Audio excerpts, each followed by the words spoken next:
Hello students, as you know there are some changes in your overall equipment effectiveness concept which you learn with me in just in time chapter, and in ICMAT it is in chapter 3 lean system and innovation.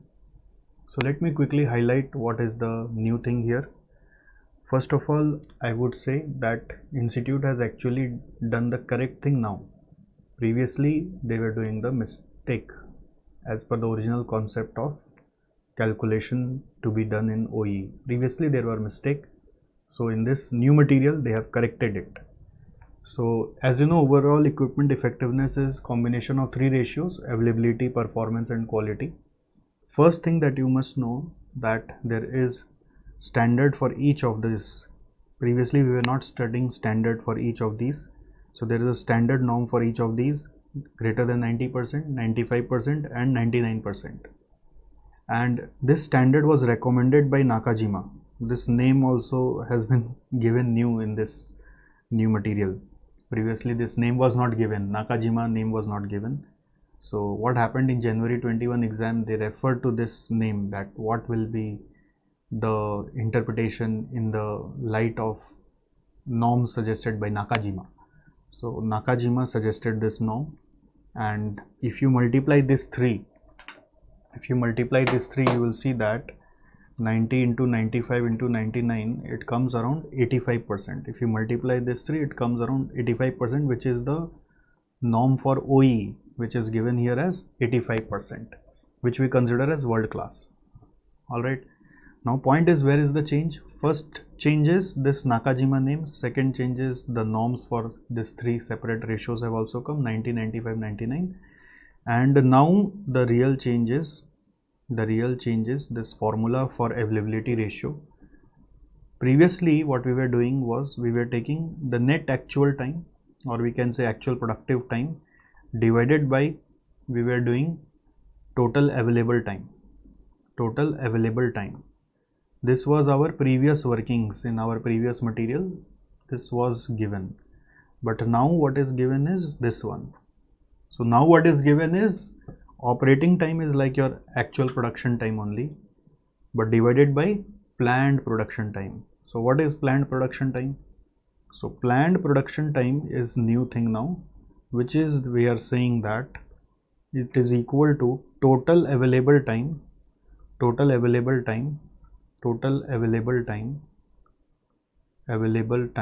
minus planned downtime.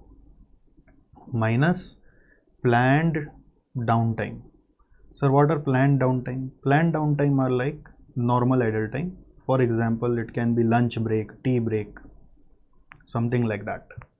Lunch break, tea break, changeover, shift changeover break, which is unavoidable and that has to be done.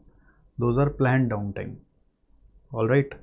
So how to get actual productive time or operating time from this planned production time? So I will say now, actual productive time or operating time will be equal to planned production time, that is the previous one, planned production time, then that has to be subtracted with, planned production time has to be subtracted with unplanned downtime. Unplanned downtime, what it can be? Unplanned downtime can be your breakdown, all right, power failure. Setup changes also is being assumed as unplanned downtime in institute calculation. So I will just give you some example of planned downtime and unplanned downtime for your future reference. Planned downtime is what? Planned downtime example is also given here in the notes. If you see, preventive maintenance, lunch break, tea break. These are like normal idle time. It's like preventive maintenance, scheduled maintenance, lunch break, tea break, etc. All right. And unplanned, what can be the example of unplanned downtime? Example of unplanned downtime can be breakdown, power failure,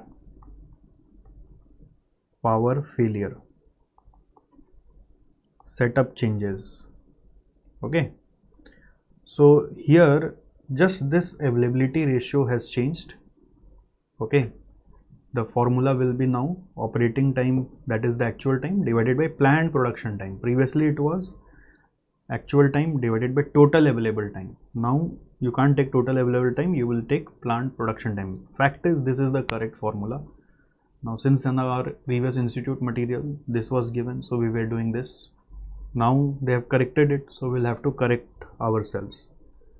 There is no change in performance ratio or quality ratio, it is just the way it was, so don't worry about it. Performance ratio alternate formula is efficiency ratios formula, which is, we can say, standard time for actual output, standard hour for actual output, or standard time for actual output divided by actual time. Standard for actual output divided by actual time is the alternate formula, that is only we require. And actual means same, actual operating time or actual production time, it's the same thing. Quality ratio, there is no change, just the way to write the words they have changed. Good count is good units and total count is total units, so it's all the same thing. So you'll get OEE when you will multiply this 3 ratio together. And remember, the suggestion is by Nakajima, the norm suggestion is by Nakajima. So there is one question given here, I will just go through this question once for you. Illustration 2. Okay, so the shift is of 12 hour, and if you will see that there are 3 15 minutes break and 1 10-minute cleanup period. There are 3 15 minutes break and 1 10-minute cleanup period. So this means 3 into 15 and 1, that is equal to 10. So these are assumed to be planned or unplanned. What do you think? What do you think? These breaks are assumed to be planned or unplanned? Very simple to understand, it is usually supposed to be planned. Production schedule is given, cycle time is given for 10 seconds, spare parts manufactured is 3360, scrap is 75, and unplanned downtime is now given separately. So there is no risk of identifying unplanned and planned. So calculate OEE. So first thing, let us work out availability ratio. For availability ratio, what we need is, for this we need, first say planned production time. Planned production time will be equal to, total time is 12 hour shift, so 12 into 60, let's come into minutes, minus planned downtime. Planned downtime is 45 and 10. So how much you get here? This is coming 665. 720 minus 55 is 665. And what would be the actual production time? Actual production time will be equal to 665 minus unplanned downtime, minus 36. So this is coming 629 minutes. So what will be the availability ratio?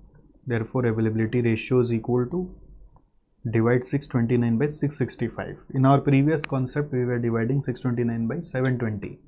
Now we are dividing by 665. So this answer is coming 94.59%. So this is your availability ratio, and rest two are same, just the previous way. Let us practice performance ratio. Performance ratio, it is supposed to be standard time for actual output divided by actual production time. So standard time for actual output divided by actual time. Standard time for actual output, for 1 unit it is 10 seconds. Total units manufactured is 3360.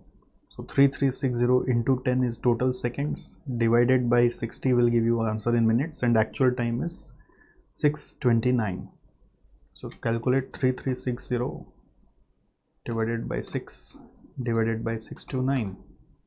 So this is coming 89.03%. This is your performance ratio, 89.03%. And for quality ratio, quality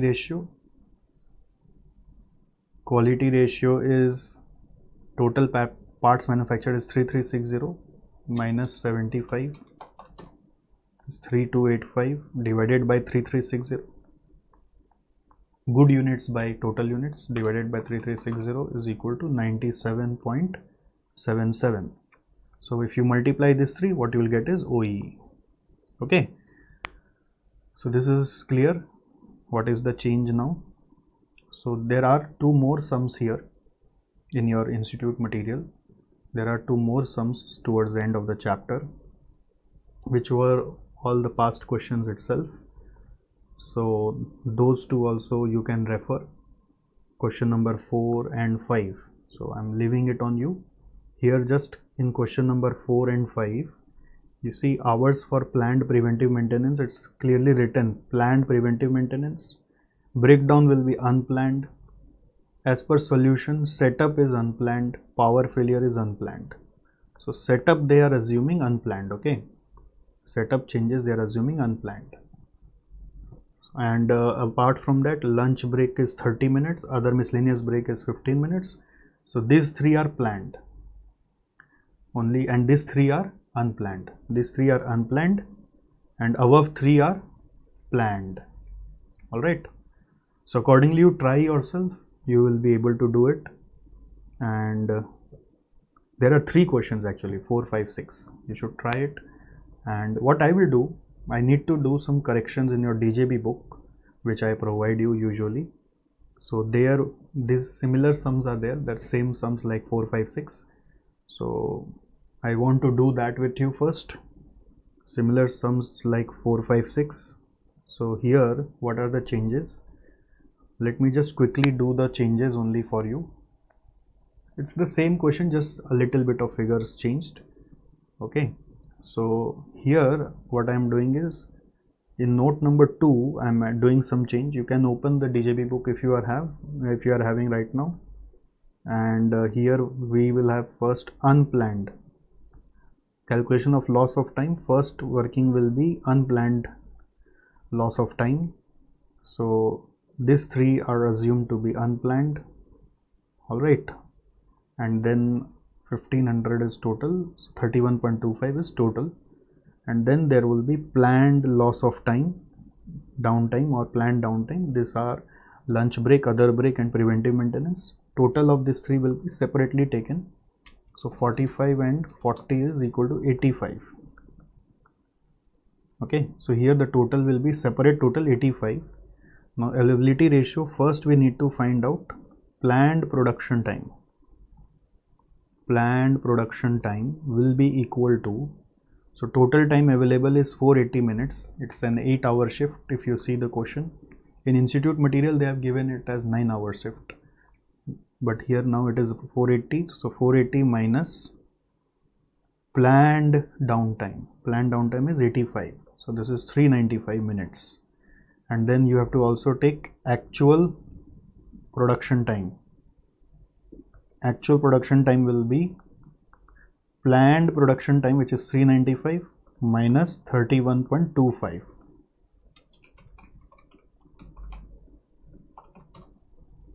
$363.75. So you just correct this now. 363.75 by 395 will be equal to, divided by 395 equal to 92.09%. 92.09%. So rest all are clear. So here it will be corrected as 92.09%. You don't need this working when we have already calculated actual time in availability ratios working. So you don't need this. I have just scratched this. Otherwise, if it remains, that is also not a problem. So if you just change this, the ratio is coming as 87.33%. Okay, 0.9209, 0.9896, 0.9583. Okay, so subsequently next is our second question, where we have to again change, which is question number 5. Question number 5 also, planned loss of time is lunch break and tea break. Total is coming 45, and unplanned is breakdown, repair and startup time. So unplanned is this one. So this is equal to 34. So let's delete this 79 for avoiding confusion. So same working will be done. Planned production time available will be equal to planned production time will be equal to 480 minus planned downtime, which is 45, which is coming 435. Then actual production time will be equal to 435 minus 435 minus 34 is equal to 401. So from this you will correct this as 401 divided by 435.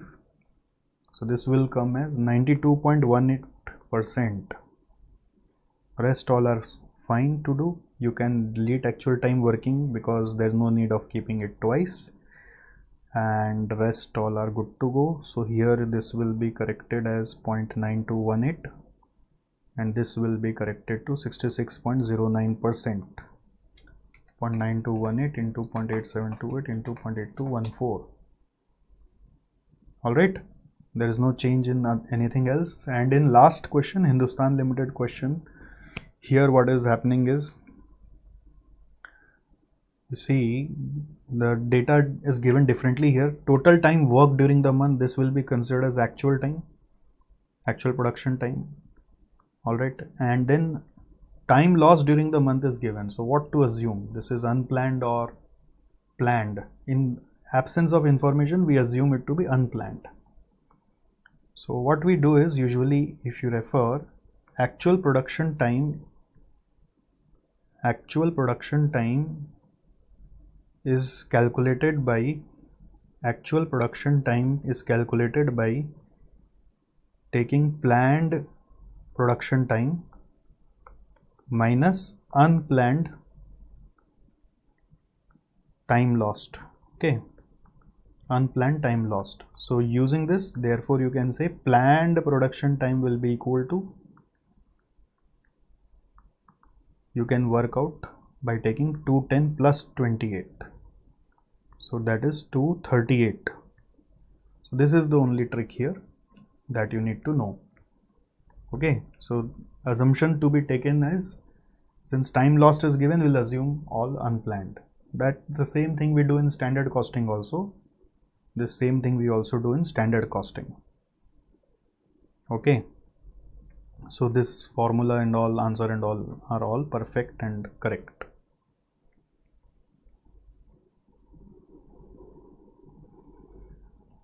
All right.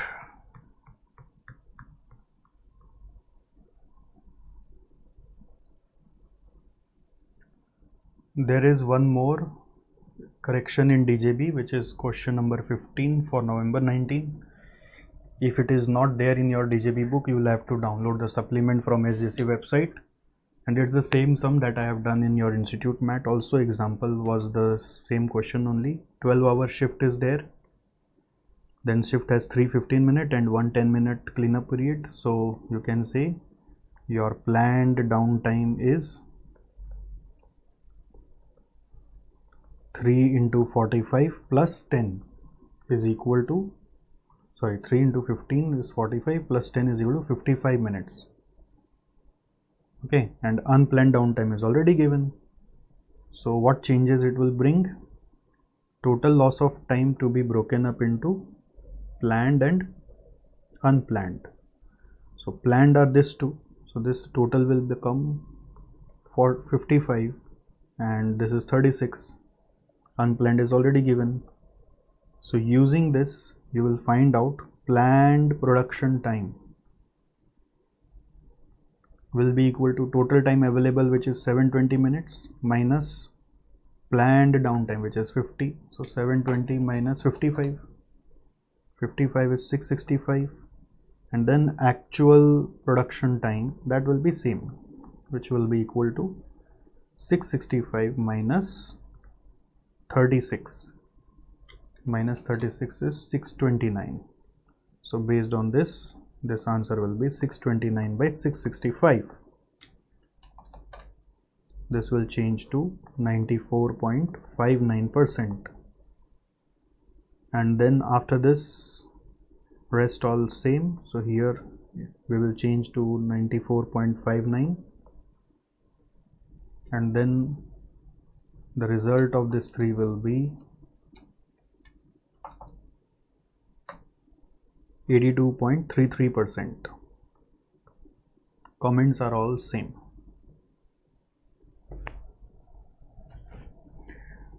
Similarly, in Jan 21 also there has been a question related to this. Okay, so this was the question which I was talking about, that they suggested Nakajima's ideal value will be what. So whatever ideal values we have, it's only by Nakajima. So there may be possibility that in Jan 21 solution, okay, the students whose results are yet to be out, there they may actually accept both the solution. I think so. Anyways, let's see what happens in the marking. But for the timing, let's find out the result. Shift length is 9 hours and then 3 short breaks, meal break. This will be minutes. So this too is considered to be planned. And equipment downtime, it's not written, it's planned or unplanned. Normally short breaks are planned and any other downtimes are assumed as unplanned. Okay, and all other details are clearly given. So the solution for this has not come into DJB because as of date now, when I'm making this video, the solution has not been released by ICAI, but still let's try to solve this, right? So first is your availability ratio.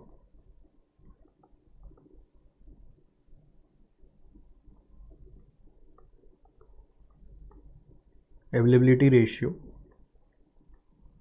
So here we will have planned production time first, which will be, planned production time will be 9-hour shift is there. So 9 into 60 minus 30 minus 45. So 540 minus 30 minus 45 is coming 465.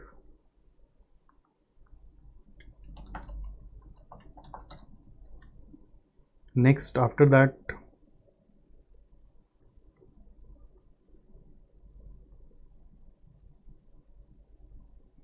we will have actual production time,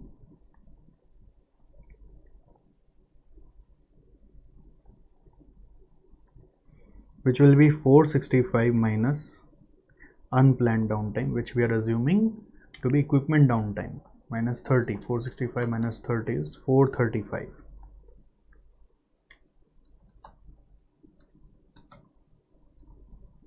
So therefore availability ratio will now become 435 by 465, 93.55. Similarly, performance ratio, this too will be same. So performance ratio will be, number of parts produced per hour is 30 per minute and total units produced per shift is 12,250. So standard time for actual output will be what? So total units produced is 12,240, and in 1 hour we should produce, sorry, in 1 hour we should produce how many parts? So how much it is? Parts per hour is, you can see 30 per minute. So in 1 minute 30 parts can be produced. Per hour is of no relevance. In 1 minute 30 parts can be produced. So for 12,240, how much time should be taken? So 12,240 by 30 is coming 408 minutes. Then actual production time is already known, which is equal to 435 minutes. So therefore performance ratio will come 408 by 435 is 93.79. And finally we will have the quality ratio. Quality ratio will be equal to good units by total units. So 240 is the rejection. So good units is 12,000 by 12 to 40.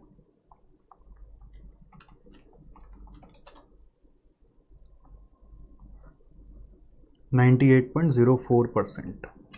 All right. So from this 3, the OE will come 0.9355 into 0.9379 into 0.9804.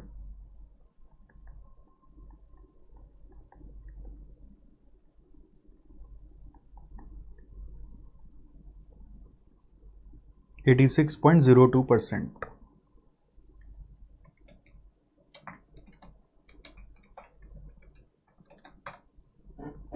Okay.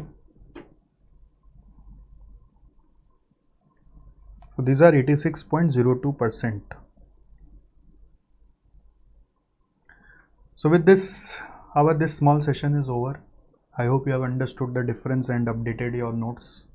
Please make sure that once you have seen this video, you have updated all your notes everywhere, whatever class you have done with me. Okay. Thank you so much.